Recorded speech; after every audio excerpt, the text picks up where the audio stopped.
বাবার আমার রাসূলুল্লাহকে উঠালেন, হানির গুড় থেকে জমজমের পানি নিয়ে গেলেন। নিয়ে যাবার পরে এবার জিবরাইল আল্লাহর হাবিবের বক্ষটা বিদীর্ণ করলেন। শক্কের সদর যাকে বলা হয়, শক্কের সদরটা রাসূলের করা হলো। জিবরাইল বলে, আমি আমার নবীর হৃৎপিণ্ড বের করলাম, দুটা কান দেখলাম, দুটা চোখ দেখলাম কলবের ভিতর। অন্তরে রাসূলের দুটি কান আছে, দুটি চোখ আছে। রাসূলুল্লাহর এই কলবের মধ্যে যে দুটি কান দেখেছি, সেই দুটি কান দিয়ে সব শোনা যায়।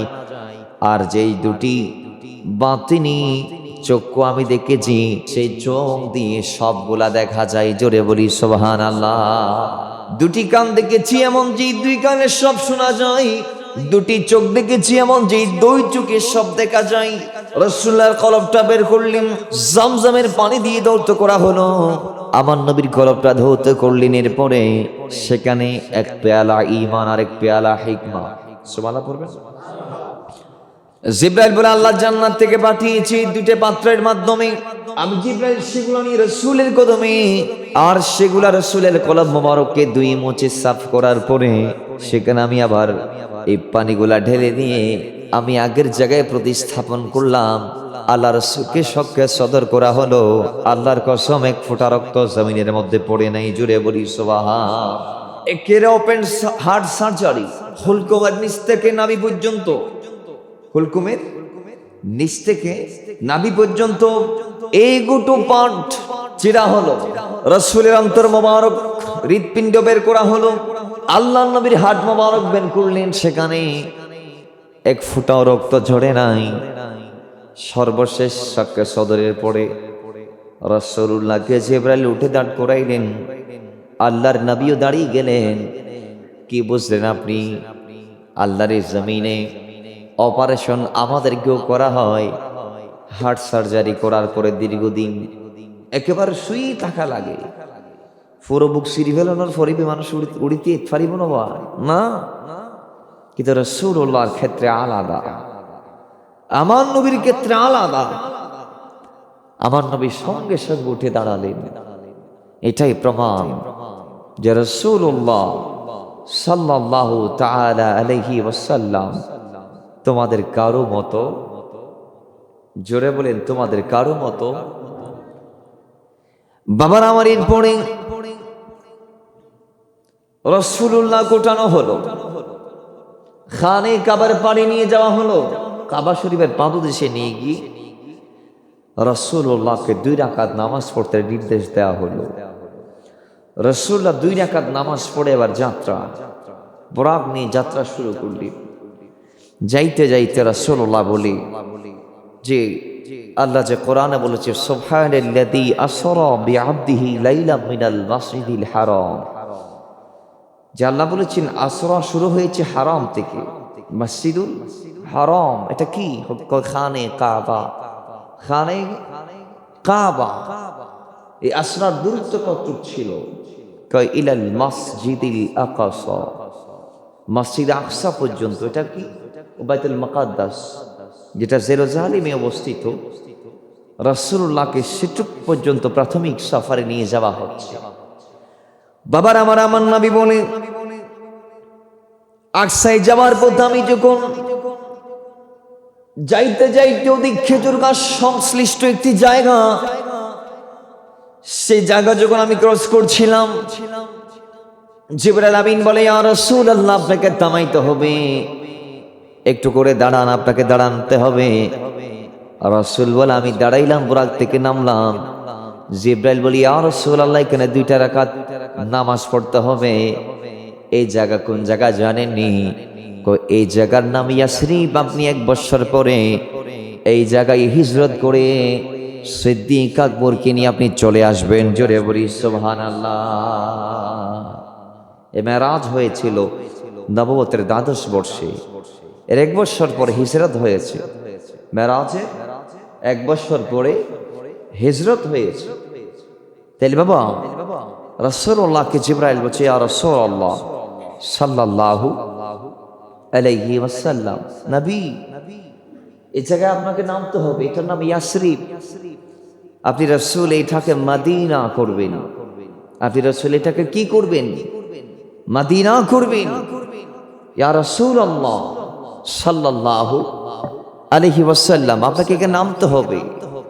রাসূলুল্লাহ নামলেন, 2 রাকাত আদা করলেন এবং সেখান থেকে আবার যাত্রা শুরু করলেন। যাইতে যাইতে যাইতে যাইতে রাসূলুল্লাহ সাল্লাল্লাহু তাআলা আলাইহি ওয়াসাল্লাম যখন মাদায়নে গেলেন, তখন জিবরাইল বলে এখানেও আপনাকে নামতে হবে। রাসূলুল্লাহ মাদায়নে নামলেন, যেখানে মুসা কালিমুল্লাহ ফেরাউনের ওই যে একজন কিবতীকে হত্যা করেছিল, বাবুরচিকে হত্যা করার পরে ফেরাউন মুসার বিরুদ্ধে মৃত্যু পরোয়ানা জারি করেছিল। মুসারে যেখানে পাও নিয়ে আসো, মৃত্যুদণ্ড দিয়ে দিব, মেরে ফেলবো মুসাকে।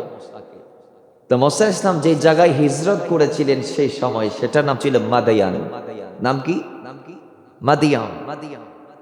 রাসূলুল্লাহকে সেই মাদায়ানে নামতে নির্দেশ দেওয়া হলো।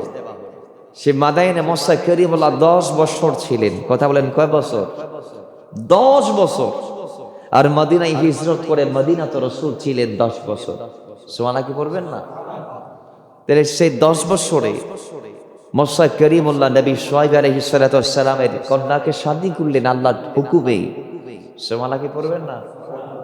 পরবর্তীতে বিয়ের পরে 10 বছর পর যখন তিনি তার স্ত্রীকে নিয়ে আবার মিশরের দিকে যাত্রা করছেন, এখন যাওয়ার জন্য মুসা কালিমুল্লাহ তার পরিবারকে নিয়ে রওনা দিয়েছে। মাঝপথে আসি মুসা ইসলাম আর পৌঁছিলেন না। হঠাৎ করে তিনি তুর পাহাড় থেকে আলু দেখলেন, আলু, আগুনের আলু। তিনি তার স্ত্রীদেরকে বললেন, তোমরা একটু থামো, পাহাড়ে আগুন জ্বলতে আমি দেখেছি, আমি একটু যাই দেখি সেখানে কাউকে পাই কি না। সাহায্যকারী রূপে কাউকে পেলে তার থেকে ঠিকানা জেনে নিব, আর যদি কাউকে না পেলে, এখন তো ঠান্ডা পড়ছে, তোমাদেরকে আমি আগুন এনে দিব যাতে তোমরা আগুন পোহাতে পারো। জোরে বলি সুবহানাল্লাহ। সেখানে যাওয়ার পরে ওই আগুন আর আগুন নয়, দেখে সেটা আল্লাহ তাকে ডাকছেন। আল্লাহ বলছেন, এ মুসা এদিকে আসো, আমি আল্লাহ তোমাকে ডেকেছি। ইন্নী আনাল্লাহু রাব্বুল আলামিন, আমি আসমান জমিনের মালিক আল্লাহ। সেদিনেই মুসা কালিমুল্লাহকে আল্লাহ তাওরাত কিতাবের মালিক দিয়ে বানিয়েছেন। আল্লাহ তাকে সেদিনেই প্রথম ওয়াহি দিয়েছেন, সেদিন তাকে নবুয়ত দেয়া হয়েছে আনুষ্ঠানিকভাবে। জোরে বলি সুবহানাল্লাহ। তাহলে তার নবুয়তের সূচনা সেখান থেকে তুর পর্বতের ডান দিকের একটি গাছ থেকে আল্লাহ তার সাথে কথা বলেছে। তো যেই জায়গার থেকে আসার পথে এই ঘটনা, সেই জায়গার নাম ছিল মাদিয়ান। 10 বছর তিনি সেখানে ছিলেন। তাহলে আল্লাহর হাবিব যখন মাদায়ানে আসলেন, রাসূলুল্লাহকে বলা হয়েছে, ইয়া রাসূলুল্লাহ আপনি এখানে নামো, আপনাকে নামাজ পড়তে হবে। এটা মুসার হিজরতের জায়গা। বাবার আমার এরপরে রাসূল গেলেন বাইতুল্লাহ। সেখানে যাওয়ার পরে সাইয়্যিদুল মালায়েকা জিবরাইল ডাক দিয়ে বলে, ইয়া রাসূলুল্লাহ সাল্লাল্লাহু আলাইহি ওয়াসাল্লাম আপনাকে নামতে হবে। আল্লাহর নবী রাহমাতুল লিল আলামিন নামলেন। সাইয়্যিদিনা জিবরাইল বলে, ইয়া রাসূলুল্লাহ এটা ওই জায়গায়, যেই জায়গায় আপনার গোলাম ঈসা রূহুল্লাহ দুনিয়াতে তাশরীফ এনেছে, এই বাইতুল্লাহ আমি ঈসার আগমন। এজন্য রাসূল আপনি এখানে নামেন। আল্লাহর নবী রাহমাতুল লিল আলামিন সেখানে নামলেন। ঈসা রূহুল্লাহর জন্মস্থানের যেই জায়গা, সেই জায়গার মধ্যে নবীজি নামাজ পড়েছিলেন। নামাজ পড়ে জিয়ারা করে আবার রওনা দিয়েছেন। এখন এখান থেকে কিছু শিক্ষা আছে। কি জানেন? আমরা বিভিন্ন দরবারে যাই কি যাই না, আমরা বিভিন্ন আল্লাহর ওলির আস্তানায় যাই কি যাই না। এখানে আমাদের সমাজে কিছু আসে আস্তানায় যাওয়া শিরিক শিরিক বলে আসে না নাই, এটা সব জায়গায় শিরিকের গন্ধ পায়। মাথায় রাখবেন, ঈসা রূহুল্লাহর মাজার আতে পাক দুনিয়াতে আছে। ঈসা নবীর মাজার আছে। ঈসা কোথায়? দ্বিতীয় আসমানে। বলেন কোথায়? দ্বিতীয় আসমানে। চতুর্থ আসমানের কথা এসেছে হাদিসে, বুখারীতে এসেছে দ্বিতীয় আসমানের কথা। খন আসমান, দ্বিতীয় আসমান। আন্নবে কথা না যেতে দ্বিতীয় আসমান গিয়ে ইয়াহিয়া ও ঈসা দুজন রে কি আই রে আল্লাহ মুলাকাত হই, সাক্ষাৎ হই, সুবহানাল্লাহ পড়িবেন। তাহলে ঈসা রূহুল্লাহর পুরো মাজার দুনিয়াতে, তবে তার মাজারের জায়গা আছে কোথায়? মদিনা শরীফে। আমার নবীর পাশে সিদ্দিক আকবর, ওনার পাশে একটি জায়গা খালি। সেই জায়গায় মাওলা ওমর সেই ওমরের পাদদেশে আরেকটি জায়গা খালি আছে, সেটা সাইয়েদনা ঈসার জন্য মদিনাতুন নববীতে রাসূল রেখে দিয়েছেন। সুবহানাল্লাহ কি পড়বেন না? তাহলে সেই জায়গাতে ঈসা রুহুল্লাহর কি হবে? নূরানি মাজার হবে। কিয়ামতের আগে তিনি আসবেন দুনিয়ায়, আমাদেরকে তিনি দাজ্জালের ফিতনা থেকে রক্ষা করবেন। অনেক লম্বা বাকিয়া, আমরা সেদিক যাচ্ছি না, আসুন। তো সেই ঈসা রুহুল্লাহর জন্মস্থান, যেখানে ঈসা বড় হয়েছে, যেখানে ঈসা রুহুল্লাহর আগমন হয়েছে, ঈসা নবীর কদম পড়ার কারণে জায়গাটি মোবারকময় হয়েছে, বরকতময় হয়েছে। আল্লাহর হাবিব সেখানে নেমেছেন, নামাজ পড়েছেন। মুসা ইসলামের হিজরতের জায়গা মাদায়ান, সেখানে রাসূলুল্লাহ নেমেছেন, নামাজ পড়েছেন। ইয়াসরিব এখনো আমার নবী যায় নাই, এটা অলক্কনের শহর ছিল রাসূলুল্লাহ আবারির আগে। এটা আমার নবী সেটাকে বানালেন তোয়াবা, আমার নবী সেটাকে বানালেন মদিনা, আমার নবী সেটাকে বানালেন আমেনা, আমার নবী সেই মদিনাকে বানালেন পৃথিবীর শ্রেষ্ঠ নগরী। জোরে বলি সুবহান। এটাকে দারুশ শেফা বলা হয় মদিনাকে। সেই মদিনার মাটিতে খাকে শেফা আছে। অথচ একটা সময় মদিনাতে মানুষ গেলে, সুস্থ অবস্থায় গেলে অসুস্থ হয়ে ফিরত। গম গালো গিয়েও খারাপ গালো বাইরে অসুস্থ হইত, এটা চাইলে মানুষ অসুস্থ হয়ে যাইত। বা আবহাওয়া খারাপ আছে আর নবী এনারা বানাই দিত বা মদিনাতুন নববী বড় উই ফরন সুবহানাল্লাহ। রাসূলুল্লাহর কদমের ছোঁয়ায় ইয়াসরিব হয়েছে মদিনা। কথা ঠিক কিনা? জোরে বলেন ঠিক কিনা? রাসূলুল্লাহ বলছেন, কেউ যদি মদিনাকে ইহানত করে, ইনকার করে যদি ইয়াসরিব বলে, ফালিয়াস্তাগফিরিল্লাহ, সেটা আল্লাহর কাছে ক্ষমা চায়। কারণ হিয়া তাওবা, এটা হচ্ছে বরকতময় নগরী, এটা অলক্কনের জায়গা নয়, এটা পবিত্র একটি জায়গা। জোরে বলি সুবহান। তো সেই জায়গায় এখনো রাসূল যায় নাই, কিন্তু আমার নবী সেখানে দুই রাকাত নামাজ পড়েছেন। তার মানে বোঝা গিয়েছে বিভিন্ন আল্লাহর ওলির আস্তানায় জিয়ারত করা বৈধ। সেখানে গেলে আমাদের লাভ কি? লাভ এটাই, আপনি যখন যাবেন দেখবেন আল্লাহর ওলিরা, আল্লাহর বিভিন্ন নবীরা, রাসূলেরা, বিভিন্ন নেককার বুজুর্গরা কত কষ্ট করে দুর্গম জায়গায় গিয়ে তারা আল্লাহকে ডেকেছে। আজকে আমরা আল্লাহকে ডাকি, কোনো বাধা নাই, বিপত্তি নাই, কিন্তু মসজিদগুলা সবগুলা ফাঁকা, খালি। মসজিদ মুসল্লি নাই, মসজিদগুলা ইমানদারদের পদচারণার জায়গা কোনো হয়ে উঠতে পারে নাই। আমরা আসি না মসজিদ, আমরা যাই বাজারে, ঠিক কিনা? জুড়ে বলি। তাহলে এই জন্য আমাদের ওই বিভিন্ন জায়গায় যাওয়া দরকার। আপনি দেখবেন বায়েজিদ বুস্তামি সেই সুদূর বায়েজিদের পাহাড়ের উপরে চিল্লা দিয়েছেন, আমরা যাই। কিন্তু অনেকে আবার এখানে গিয়ে লাল ফিতো টাঙ্গাই। এগুলার মানে কি? লাল ফিতে ব্যাপার কি? আল্লাহর নবীর আস্তানায় গিয়ে সেখানে ফিতা তিতে এগুলার দরকার কি? আল্লাহ ওজার তৌফিক দান করুন, আমিন পড়েন। আজকে আমরা ফিতা টাঙ্গাই বলে একদল সুযোগ পাইছে, শিরিকের ফতোয়া আমারে দিচ্ছে। ইতে নিজেও জানে না শিরিক কাকে বলে, শিরিক আসলে কি ইতে নিজেও জানে না। আর আমার আপনার একটা অদূরদর্শিতার কারণে, অদক্ষতার কারণে, একটা কাজের কারণে আজকে হাক্কানি আল্লাহর ওলিগুলার দিকে বাতিল ফিরকারা হাত উঠাতে, আঙ্গুল উঠাতে, জবান খুলতে তারা সাহস করছেন। কথা বলেন ঠিক কিনা? তাহলে আমাদের ঠিক হওয়ার দরকার আছে না নাই? জোরে বলি আছে না নাই?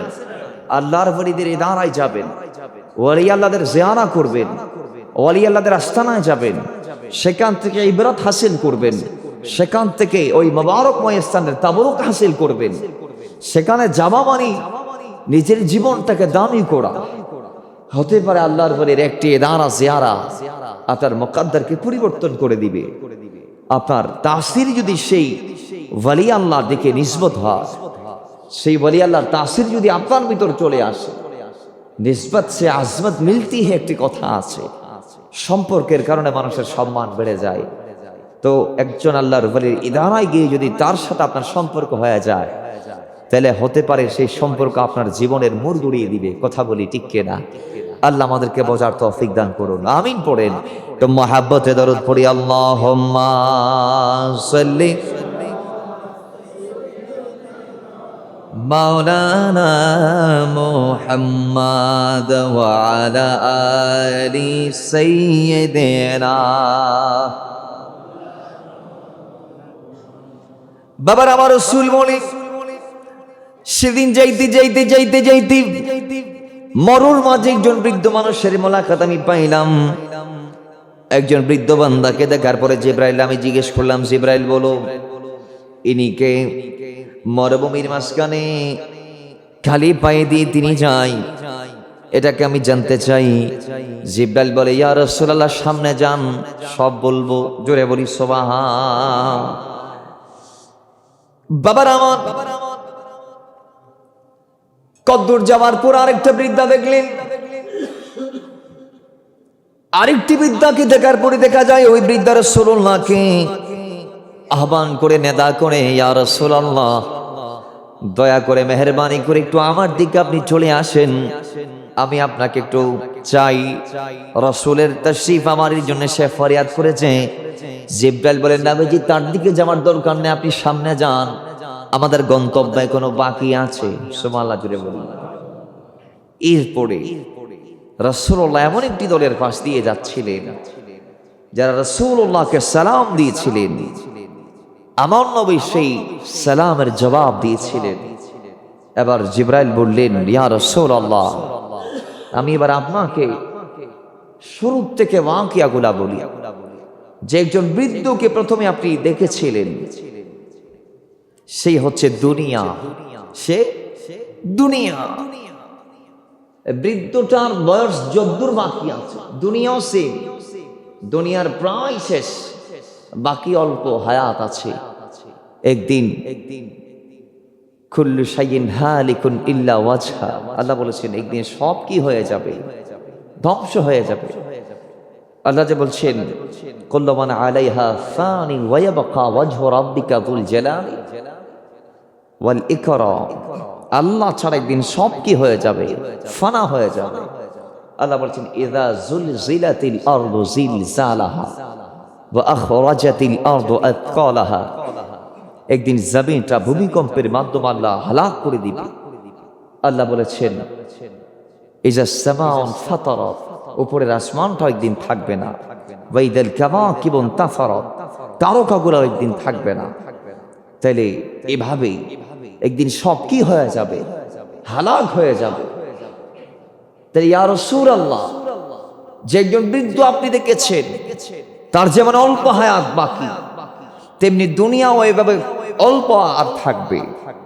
একদিন দুনিয়াটা হালাক হয়ে যাবে রাসূল। এরপর আরেকজন ব্যক্তি যাকে আপনি দেখেছিলেন, যে আপনাকে ডেকেছিল, সেই ব্যক্তির ডাকে আপনি সাড়া দেন নাই। সে কে জানেন? ইয়া রাসূলুল্লাহ সে হচ্ছে ইবলিস, শয়তান। আপনি যদি তার ডাকে সাড়া দিতেন আপনার উম্মতগুলো ইবলিসের অনুসারী হয়ে যাইত। আজকে আপনি তাদেরকে হেফাজত করেছেন।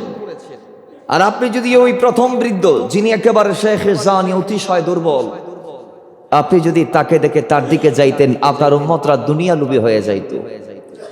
সেদিন বিভিন্ন জায়গায় প্রজাগায় রাসূল আমাদেরকে হেফাজত করেছেন। পরে ইয়া রাসূলুল্লাহ একদল যে আপনাকে সালাম দিয়েছে এরা কারা জানেন? কে এরা হচ্ছে আল্লাহর এই জমিনের পয়গম্বরের দলেরা, যে দলের মধ্যে আছেন ইব্রাহিম, মুসা, ঈসা। মুসলিম শরীফের অপর এক বর্ণনায় এসেছে যে আল্লাহর হাবিব যখন মুসার কবর দিয়ে যাচ্ছিলেন, বলেন মুসার কবর দিয়ে যখন রাসূলুল্লাহ যাচ্ছিলেন, নবীজি বলছেন ওয়া হুয়া কায়িমান ইউসাল্লি ফি কবরিহি, আমি দেখেছি মুসা তার কবরে দাঁড়িয়ে দাঁড়িয়ে যে নামাজ আদা করছিলেন। জোরে বলি সুবহান। আজকে আমাদের ভিতরে কিছু কিছু মানুষ মনে করে নবী রাসূলরা ইন্তেকালের পরে রওজাই নাই। একজন বেয়াদব নাকি বলছে শাহজালাল নাকি তার রওজার মধ্যে নাই, শাহ মোহসেন আউলিয়া নাকি তার রওজার মধ্যে নাই।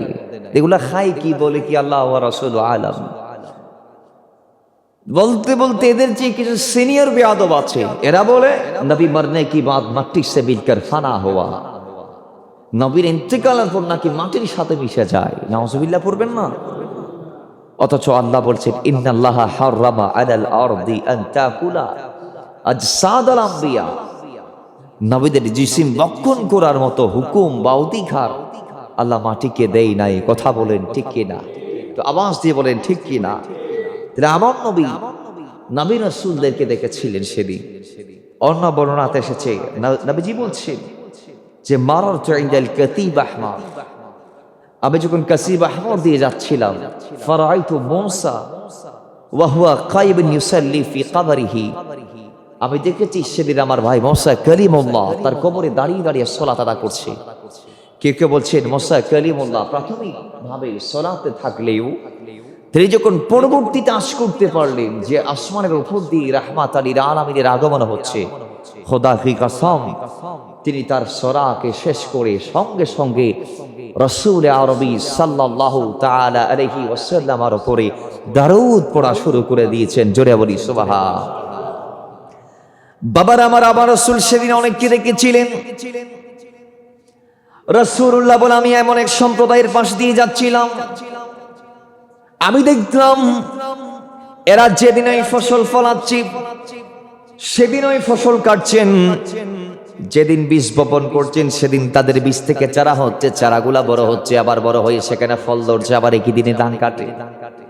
অথচ আমরা যারা চাষ করি আমরা জানি আমরা আগে বীজ বপন করি, বপিষ্টের জমিনে আমরা যখন বীজগুলা ফালাই সেই বীজগুলো আল্লাহ আমাদেরকে বড় করে আস্তে আস্তে চারাতে রূপান্তর করে দেই, ঠিক কি না? এগুলো কি একদিনে চারা হয়? একদিনে কি ফল আসে? একদিনে কি ফুল ধরে? না, এটা সময়ের ব্যবধানে। কিন্তু রাসূলুল্লাহ সাল্লাল্লাহু আলাইহি ওয়াসাল্লাম বলছেন যে আমি দেখলাম এমন একটি দলের পাশ দিয়ে যাচ্ছি আমি, যারা যেদিন ওই বীজ বপন করছে সেদিন ওই তাদের বীজ থেকে চারা, চারা থেকে ফল আবার কাটছেন তারা। আমি জিজ্ঞেস করলাম জিবরাইল আমার গোলাম খাদেম, বলো এরা কারা? নবীজি বলছেন এরা হচ্ছে আল্লাহর রাস্তায় জিহাদকারীরা। জোরে বলি সুবহান। এদের নেকি আল্লাহ, আমরা তো সবাই জানি মান জাআ বিল হাসানাতি ফালাহু আশরু আমসালাহা, ইসলামে একে 10, কিন্তু কিছু বান্দাকে আল্লাহ 70 থেকে 700 পর্যন্ত দান করে একের বিনিময়। সুবহানাল্লাহ, জোরে বলি।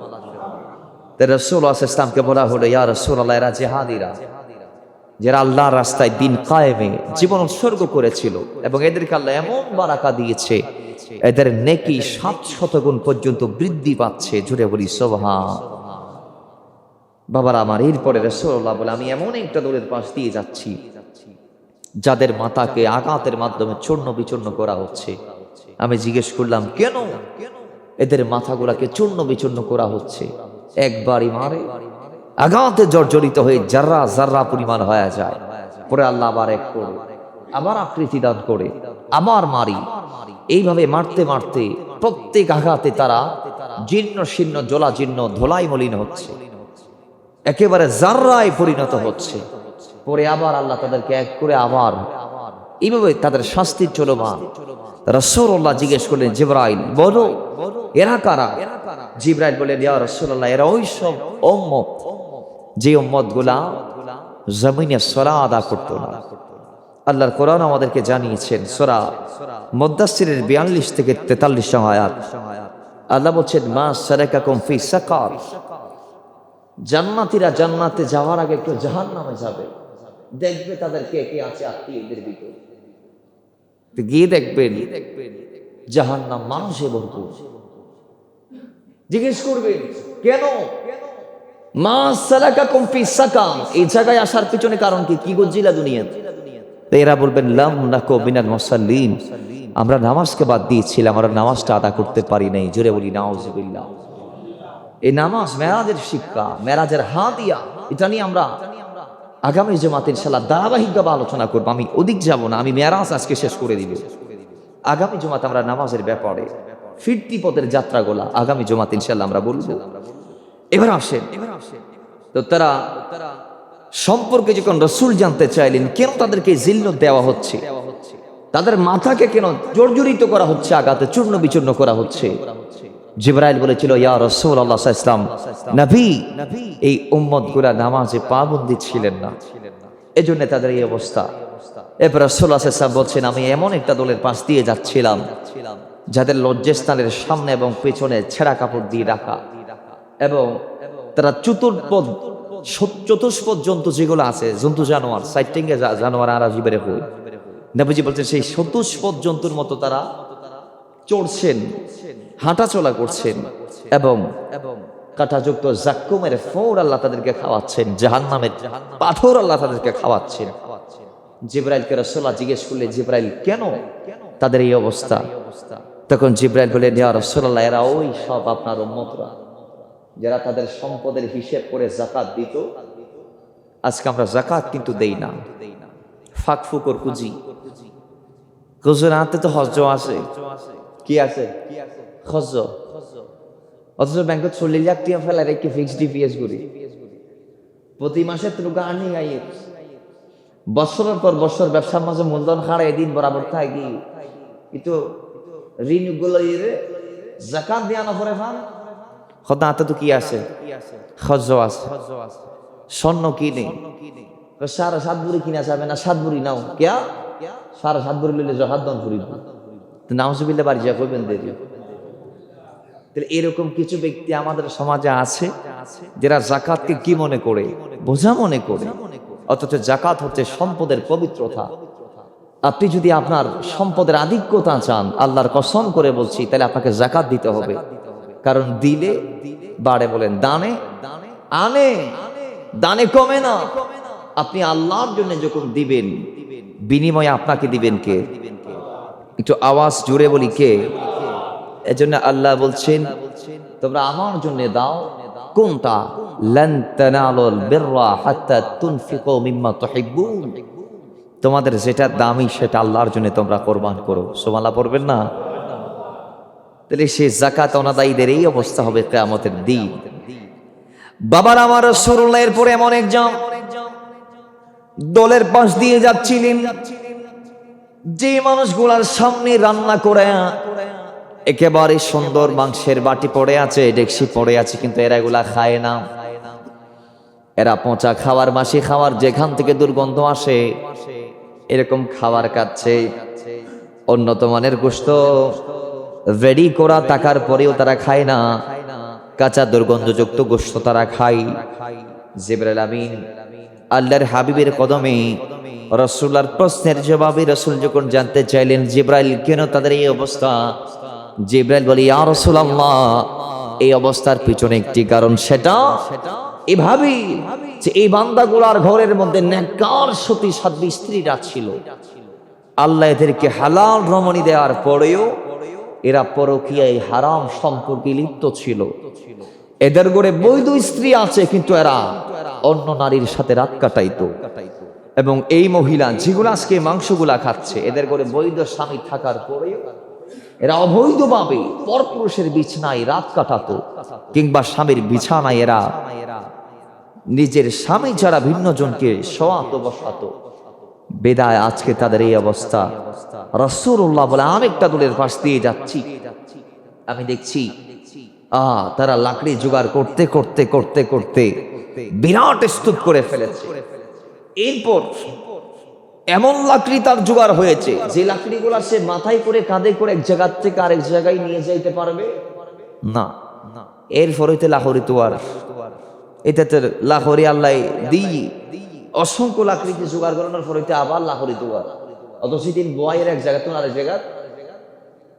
তামান নয় বলেন, এরা একে কই বইতে লুবি লুবি অনবি ইবেহন লুবি, একে আল্লাহ সম্পদ দিয়েছে, কিন্তু নিজের সম্পদের বাইরে গিয়েছে আরেকজনের আমার ব্যবসায়ী পার্টনারের টাকা, লোভ ছিল, আধিক্যতা ছিল লোভের। এ হচ্ছে সেই। রাসূলুল্লাহ বলে, এরপরে আমি আরেকটা দলের পাশ দিয়ে যাচ্ছি, আমি দেখছি একটা দলের ব্যক্তিদের দুটা হুটকে ঠোঁটকে আগুনের কাছি দিয়ে কাটছেন। জিবরাইলকে জিজ্ঞেস করলেন, গোলাম এই কে, কেন তার এই অবস্থা? ইয়া রাসূলুল্লাহ, এ হচ্ছে সেই বক্তা যে মানুষকে বক্তব্য দিত, কিন্তু বক্তব্যের প্রতিফলন তার ভিতরে ছিল না। ইয়া রাসূলুল্লাহ, আজকে তার এই অবস্থা। নবীজি বলে, আমি আরেকটু সামনে গেলাম, দেখলাম পাথরের পাশ দিয়ে যাওয়ার সময় পাথর থেকে বড় একটি বড় গরু বের হয়, এবং পুনরায় গরুটা পাথরের ভিতর প্রবেশ করতে চায়, কিন্তু গরুটা পাথরের ভিতর প্রবেশ করতে পারে না। তা আমার নবী জিজ্ঞেস করলেন, এরা কারা? ইয়া রাসূলুল্লাহ, আল্লাহ ফাতর বানায় যাদেরকে রাখছে এরা উম্মতের ওই বান্দারা, যে বান্দাগুলা মানুষদেরকে বড় বড় কথা বলতো, মুখত নোয়ারে তোর কথা ফাইয়া হয়ে গেলে ইমান দাস করে মারি দিই, কিন্তু পরবর্তীতে কথায় নিজের ব্যাগ লইতে পারে এত বিরাট কথা কই ফেলাই, এন লজ্জিত এতে নিজ শর্মিন্দা এবং কথায় না রিটার্ন লইতে পারে। ইয়া রাসূলুল্লাহ, এই হচ্ছে সেই উম্মতের আল্লাহ তাকে আজকে পাথর বানিয়ে রেখেছেন। রাসূলুল্লাহ বলে, আমি আর একটু সামনে গেলাম, আমি ইহুদি নাসরা এবং দুনিয়ার আহ্বান আমার কানে শুনলাম, আমাকে ডাকা হয়েছে ডান দিক থেকে। জিবরাইল বলে, আমার দিকে আসুন। ডাকা হয়েছে বাম দিক থেকে। জিবরাইল বলে, যাওয়ার দরকার নাই। এরপর একটা মহিলাকে দেখলাম যার দুটা হাঁটু, দুটা বাহু খোলা, এখানে কাপড় তাপড় কিছু নাই। এরপরে রাসূলুল্লাহকে জিবরাইল বলে, নবী এর দিকে তাকাবেন না। রাসূল বকরেফও করে নাই, চোখ দিয়ে তাকায়ও নাই। কিছু তো যাওয়ার পরে নবীজিকে জিবরাইল বললেন, প্রথম যিনি ডাক দিয়েছে সে হচ্ছে ইহুদিদের প্রতিনিধি। দ্বিতীয় যে ডাক দিয়েছেন সে হচ্ছে খ্রিস্টান নাসারা, যাদেরকে বলা হয়। ইয়া রাসূলুল্লাহ, আপনি যদি প্রথমের জনের ডাকে সাড়া দিতেন, আপনার উম্মতগুলা ইসলামের পরিবর্তে ইহুদি ধর্মকে গ্রহণ করত। দ্বিতীয় জনের ডাকে সাড়া দিলে আপনার উম্মতগুলা ইসলাম ধর্মের পরিবর্তে কি নাসারাদের মতবাদকে, খ্রিস্টানদের মতবাদকে গ্রহণ করত। আর তৃতীয় জন ছিল দুনিয়া, যিনি নগ্ন অর্ধুলঙ্গ, ওই নারীর ডাকে যদি আপনি সাড়া দিতেন, আপনার উম্মতগুলা দুনিয়া লোভী হয়ে যেত। রাসূল, আপনি ওই ব্যক্তিদের আহ্বানে সাড়া না দিয়ে আপনার উম্মতদেরকে হেফাজত করেছেন আজকে রাতে। জোরে বলি সুবহানাল্লাহ। রাসূলুল্লাহ বলে, এরপরে একটা দলের পাশ দিয়ে যাচ্ছি, দেখছি অনেক বড় পেট। রাসূলুল্লাহকে জিবরাইল বলে, এরা শত্রু। আরেকটা দলের পাশ দিয়ে যাচ্ছে, এদের ঠোঁটগুলা বিরাট বিরাট হয়ে গেছে এবং আগুনের স্ফুলিঙ্গতে এদের গালের ভিতর দিয়ে আল্লাহ প্রবেশ করাচ্ছে, মলদার দিয়ে সেগুলা বের হচ্ছে। রাসূলুল্লাহ জিজ্ঞেস করলেন, এরা কারা?